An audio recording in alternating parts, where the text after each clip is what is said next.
m'appelle Chloé Maslow, je suis la réalisatrice de Contes de fées à l'usage des moyennes personnes qui est présentée aujourd'hui au Luminor.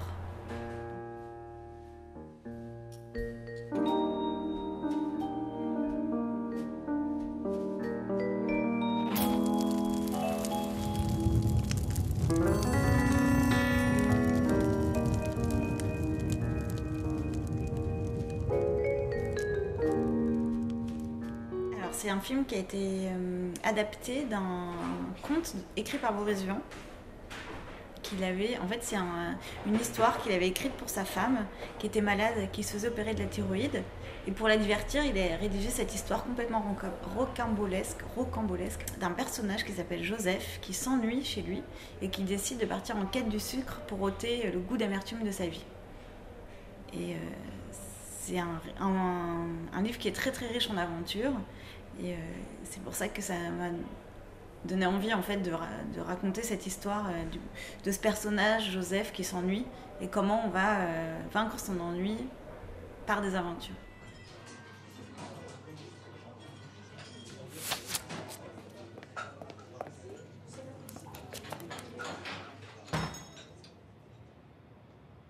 En fait, je pense que je réfléchis pas comme ça. C'est la technique que j'emploie, elle est très naturelle. Je vais pas, en fait, je peux pas concevoir de faire un film autrement.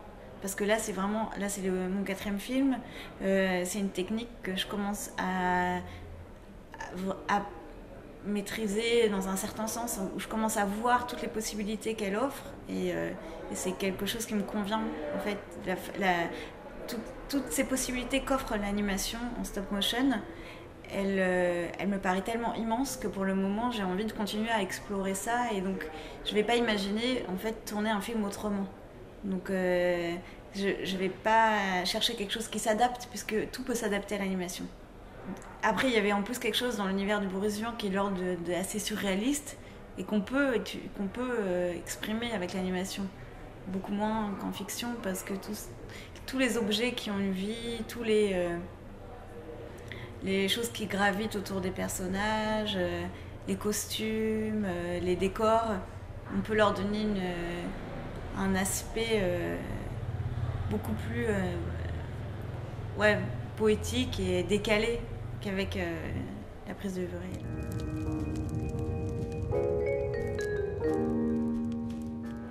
Boris Vian, il a fait partie de mes inspirations depuis longtemps, notamment parce que déjà je m'appelle Chloé grâce au livre de Boris Vian, L'écume des jours, que mes parents avaient lu et qu'ils avaient beaucoup aimé. Du coup, ils ont choisi ce prénom. Et c'est un écrivain que j'ai toujours aimé. Après, j'ai pas lu tous ses livres, je suis pas une fan inconditionnelle de Boris Vian, mais c'est quelqu'un vers qui je vais revenir souvent pour me conforter. En fait, j'aime bien même son parcours de vie. Donc ça reste une référence, en effet, qui a toujours été présente dans mon travail. En fait, j'ai étudié le graphisme, donc j'ai pas forcément des références en cinéma. Il y a beaucoup de choses qui me plaisent en cinéma, mais qui sont venues du coup après. Quand j'ai commencé à faire de l'animation, j'y connaissais absolument rien en animation. Je connaissais... Enfin oui, voilà... pratiquement rien. Et c'est du coup en allant dans un festival, en rencontrant des gens qui vont me dire « Ah, mais t'as regardé ça et ça qui peuvent se faire. » Là, je me suis un peu constitué une famille de références, mais c'est pas forcément en animation. Dans le cinéma que je vais chercher mes références, c'est plus si j'ai une espèce de besoin de découvrir des choses, je vais plus aller dans les musées que dans les salles de cinéma. Topor, par exemple, qui a en partie fait La planète sauvage. Après, j'ai tout le temps des références un peu ringardes, un peu désuets. Ou sinon Robert Crumb, tous les univers un peu forts et les films de Buster Keaton, sinon les premiers films de Norman McLaren. Qu'est-ce qu'il y a d'autre? Il y a plein d'autres choses, mais à chaque fois qu'on nous demande, évidemment, on oublie. En fait, c'est un peu par hasard, c'est que j'avais fait un film de fin d'études en animation dans le cadre de mon cursus de graphiste.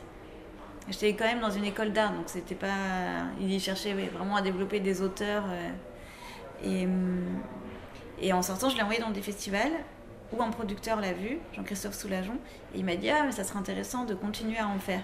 Moi, j'avais pas forcément prévu ça. Je me suis dit « Ouais, je vais faire du graphisme, je vais travailler avec des musiciens, ça va être trop bien et tout ».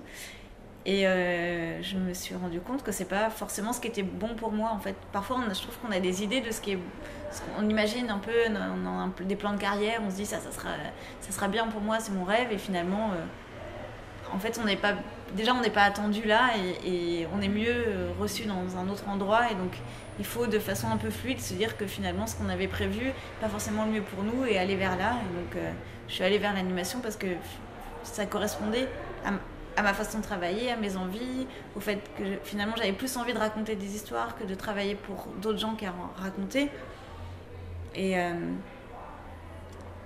donc voilà, de façon un peu naturelle, je suis venue à l'animation, et j'y reste parce que à chaque fois que j'ai envie d'arrêter, il y a quelque chose qui me fait dire non, non, mais n'arrête pas. De toute façon, je sais pas ce que je pourrais faire si j'arrêtais. Mais je fais pas que des films, parce qu'il y a de grands temps de. En fait, la production prend quand même assez. Enfin, c'est assez long le temps entre l'écriture et la fin d'un film. Il y a des temps quand même pas de pause, mais d'attente, d'attente des réponses pour les subventions et tout. Et donc, j'ai réalisé des jeux pour les enfants, par exemple, des applications, tout en papier découpé. J'ai réalisé enfin, j'ai inventé les histoires et fait les découpages. Et voilà, après j'enseigne aux Beaux-Arts de Metz à mi-temps le dessin. Et voilà, après il y a plein d'opportunités qui font que je vais faire d'autres choses. Mais ces temps-ci, c'est comme ça. En fait, il était déjà fini, et il faut aussi dire que Les Petits Cailloux n'ont pas eu beaucoup de succès en festival. Il a été sélectionné, je dirais... Ouais, non, en France, il n'a pas vraiment fait le tour des festivals, donc c'était d'autant plus surprenant. En plus, il était en fin de carrière quand il arrive au César. Déjà qu'on soit dans la présélection, c'était genre, super. Mais ça ira pas plus loin, et finalement, c'est allé beaucoup plus loin que prévu. Mais donc c'est assez paradoxal de dire qu'il a jamais été pris dans un festival de films d'animation, et que finalement il a eu un César du film d'animation. Donc voilà, ça fait partie des surprises de la vie, des bonnes surprises. Et le film Contes de fées, là, était fini au moment du César. Et quasiment fini. Voilà. Et là, et l'idée, et je trouve que c'était vraiment une belle chose, parce que de se dire que, en fait, un prix, je pense que ça peut un peu bloquer, parce qu'après, on a l'impression que les gens nous attendent un peu au tournant. Ce qu'il faut, je pense que. mais donc c'est un peu, on se dit non, mais là je peux plus faire ça, là tout le monde va voir ce que je fais. Bon, alors que finalement ça reste du court-métrage, et ça reste quand même quelque chose de très, enfin voilà, très, c'est pas grand public, on va dire. Mais donc j'étais contente qu'il y ait ce projet qui soit déjà fait, et que là je continue à en faire. J'y pensais pas. En fait, j'y pense avant le César. En fait, en réalisant Contes de fées, j'ai pour la première fois travaillé avec une grande équipe. Enfin, une grande équipe. On était 9, on va dire, en permanence. Alors pour Les Petits Cailloux, on était 3. Donc ça a changé. Je me suis rendu compte que c'était possible, en fait, de faire plus, de faire quelque chose de plus conséquent. Et donc l'envie, et je pense par le fait de me rendre compte que c'était possible, et le fait de travailler aussi avec un scénariste, pour le Conte de fées, j'ai écrit avec Yacine Badé. Je me suis rendu compte que c'était possible, en fait, d'écrire quelque chose de plus gros, plus long, et le fait d'avoir les outils en main, ça m'a donné envie de faire un long. Mais voilà, c'est encore c'est dans les projets. Non, je pense que l'idée de romance restera, et je pense l'idée de quelque chose de décalé, parler de quelque chose d'un peu grave avec un ton décalé. Et après, j'aimerais bien rester dans cette conception de choses assez avec une certaine économie de moyens, en fait, avec une technique qui peut se faire avec des moyens assez humbles, et en payant hyper bien tout le monde. mais en utilisant des moyens plutôt simples. Parce que je pense que le spectateur se reconnaît plus dans quelque chose qui peut faire, en fait. Un truc comme ça, voilà.